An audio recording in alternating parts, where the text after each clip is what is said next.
We have a birthday party in our family, and our daughter is here with a delicious cake, and she agreed to make the Cool Whip icing recipe that we love for the video. All you'll need is one small box of instant pudding, milk, powdered sugar, and a small container of Cool Whip. Place the box of pudding into a small mixing bowl. You need to be sure that this is instant pudding. That is very important. We're using white chocolate flavor today. 1/4 cup powdered sugar. Mix that together a bit to distribute them.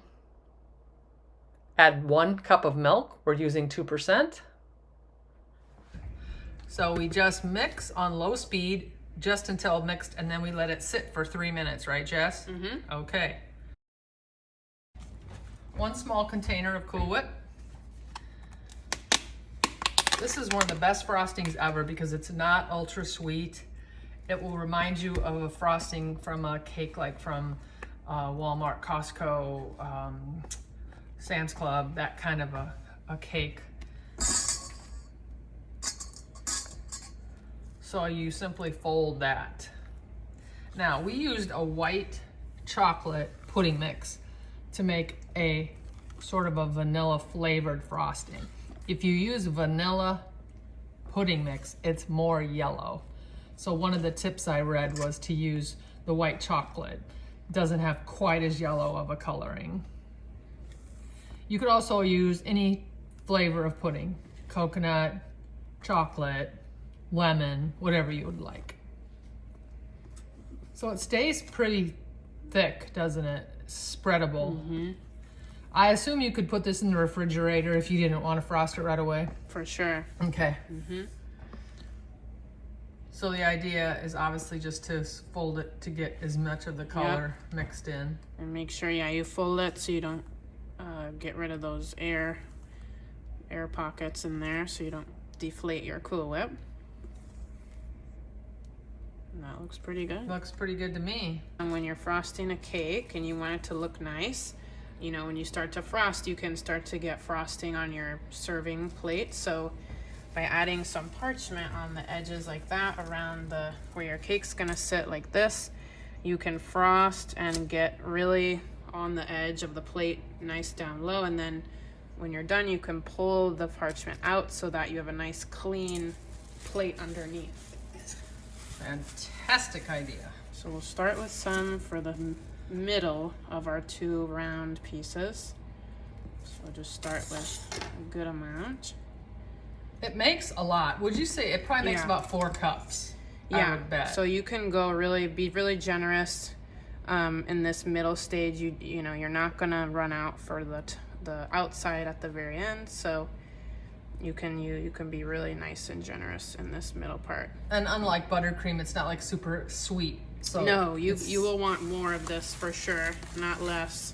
It's delicious. We've made it before. So I don't do that frosting all the way to the edge because when we put our cake on top, it's gonna settle and push some of that out to the sides. So this is how lovely it is when it's from the cross section. Alrighty. Okay, now you can just pile a bunch right on the top and we will work it down towards the plate. So you want to always start from the top and work down. Get this nice and flat, and you can always add more. Like we have a little dome on the top of ours, so you want to make sure, if you want it to look nice, that your top is pretty flat. Added the rest to the top because we want to, don't be timid about how much of this you add because it's so good. So you just want to take your time, and it's going to start falling over the sides, which is what we want because we're going to bring it down onto the edges. See how it's starting to come down? So you want to kind of gently guide it around down to the sides of your cake. And you can just play with it till it's how you like it.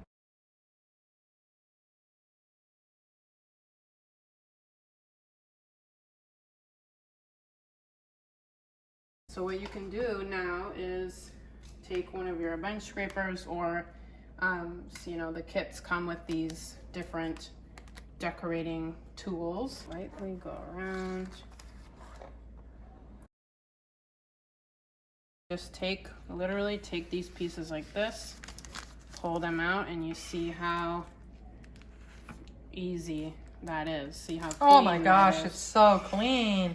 There's no way you could do this like with a towel. Like, some people take a paper towel and try to wipe off the plate, and it just doesn't. You just get a sharp line.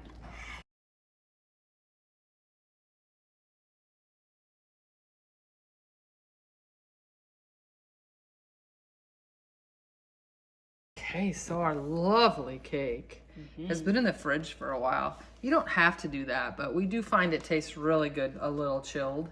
So now Jesse's going to cut the cake. And why don't you tell us how you're going to do that? A little differently than you would think. So normally cake, you cut it and then do the cake wedge pieces, but sometimes that's a lot. So what we're going to do is still cut straight down the middle. And then make sure you get a nice cut. And then we're going to do a cut on the side here, 90 degrees from that first cut. And then, so typically you'd start doing the wedges like that, but we're actually going to come back and do slices like this so that you get a nice rectangular piece. And you can do as thick or as thin as you want. Okay, so of course we have to have a bite. So yes, so we're going to load that. Is one of the nice, beautiful middle pieces. To take a bite. So you can take a bite, I'll take a bite. Yum. So give this recipe a try the next time you have a cake to frost.